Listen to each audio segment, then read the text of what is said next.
There are moments in life that leave us reeling, moments when someone we trusted, someone we cared for, inflicts a wound so deep it feels like an open chasm. But what's even more disorienting, more infuriating, is when they then act as if nothing happened at all, as if the pain they caused is invisible, the damage non-existent. You're left holding the pieces of your trust, your peace, your heart, while they simply move on. How can someone be so callous, so disconnected from the ripple effects of their own actions? It's a question that echoes in the minds of so many, a painful riddle that keeps us up at night. And it's not just about them forgetting. It's about their fundamental inability or unwillingness to acknowledge the gravity of what they've done. This isn't just about simple oversight. It's about a deeper psychological landscape, a twisted wiring that allows them to inflict pain and then simply wash their hands of it.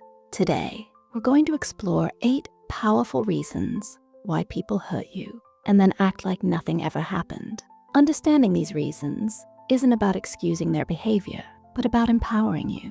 It's about giving you the clarity to navigate these difficult situations, to protect your peace, and to finally release yourself from the confusion and the self-blame. Let's get into it. Reason 1.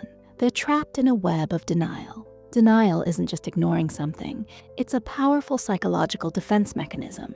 For some, acknowledging the harm they've caused is simply too overwhelming, too threatening to their self-image. Their mind creates a shield, distorting reality to protect them from discomfort, guilt, or shame. Think about it. If someone sees themselves as a good person, admitting they inflicted significant pain shatters that self-perception. Their brain, in a desperate attempt to maintain internal consistency, simply deletes the event, or at least its painful consequences, from their mental record. It's not necessarily a conscious choice to be cruel. It's an unconscious survival tactic for their ego. They truly might not feel the weight of their actions because their mind has literally blocked it out. This isn't a sign of strength.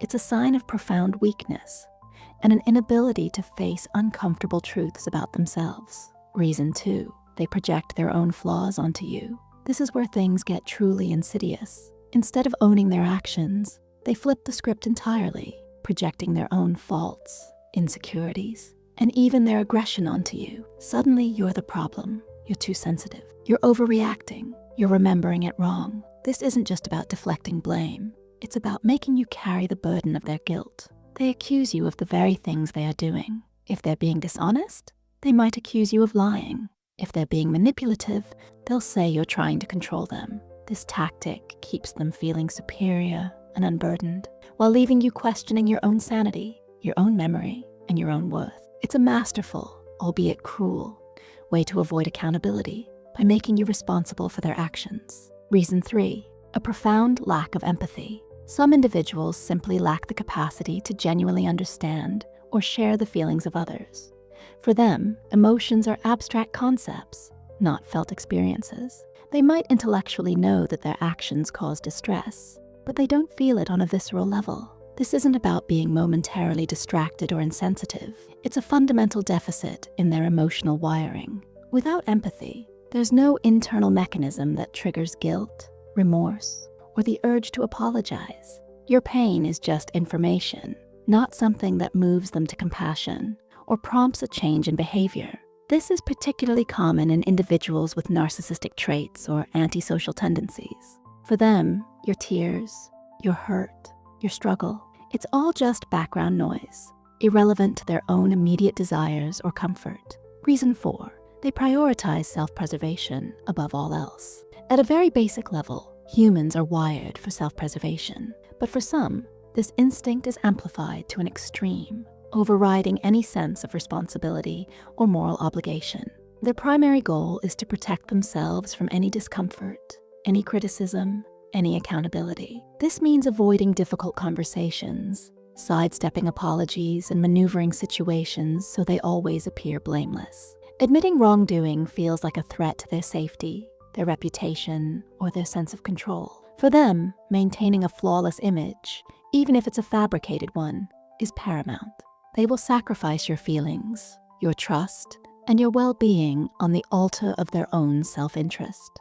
They see acknowledgement of fault not as an act of integrity, but as a dangerous vulnerability they cannot afford. Reason 5. Their core identity is built on manipulation.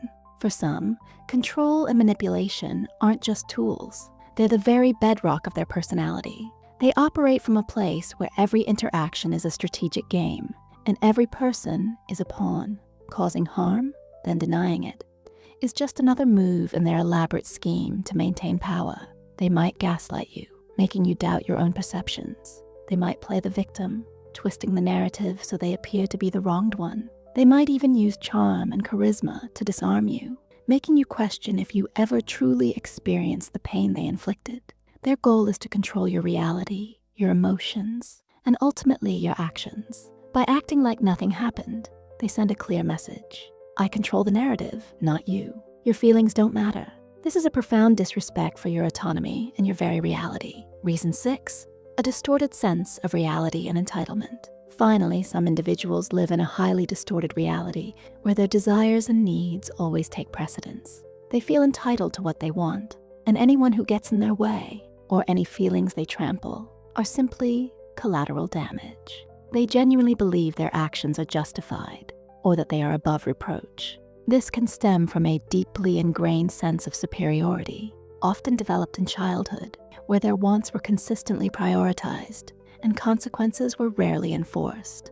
They simply don't see themselves as bound by the same rules or empathy that apply to others. Your pain, your boundaries, your well-being, they are all secondary to their own agenda. They truly might not grasp the concept of having hurt you, because in their mind, whatever they did was necessary, deserved, or simply their right. Reason 7, the avoidance of cognitive dissonance. This reason runs deep. Cognitive dissonance is the mental discomfort experienced by a person who holds contradictory beliefs, values, or attitudes, or is confronted by information that conflicts with existing beliefs. When someone hurts you, especially if they see themselves as a good or moral person, their actions clash with their self-perception. To resolve this uncomfortable tension, it's easier for them to change their perception of the event or your reaction than to change their perception of themselves. They might minimize the harm, blame you, or simply delete the incident from their conscious awareness. The alternative, accepting that they, a good person, did something truly harmful, would create too much internal conflict. So they simply pretend it didn't happen or wasn't a big deal to maintain their own internal peace, however false that peace might be. Reason 8, they've moved on and expect you to. Sometimes the person who hurt you genuinely believes that once a certain amount of time has passed, or once they've moved on to a new phase of their life, the past simply no longer exists. For them, holding on to old grievances is pointless, and they expect you to adopt the same mindset. This isn't about denial or malice. It's about a lack of understanding regarding the lasting impact of emotional wounds. They might not be capable of grasping that emotional scars don't heal on a fixed timeline, especially if the hurt was profound and unacknowledged. They are operating under the assumption that it's over, so it's over.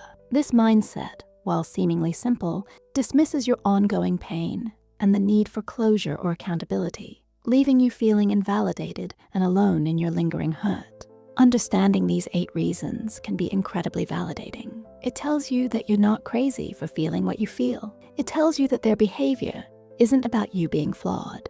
It's about them being deeply complex and often deeply unwell. The crucial takeaway here is this: you cannot force someone to acknowledge what they refuse to see. You cannot heal a wound they pretend doesn't exist. Your energy is better spent on healing yourself, on setting boundaries, and on protecting your peace. If this resonated with you, if you've ever felt the sting of this particular kind of betrayal, share your thoughts in the comments below. Have you experienced this? What helped you cope? Your experiences could genuinely help someone else going through the same thing. If you found this video insightful, please give it a like and consider subscribing to the channel for more content that helps you navigate complex relationships and protect your mental well-being.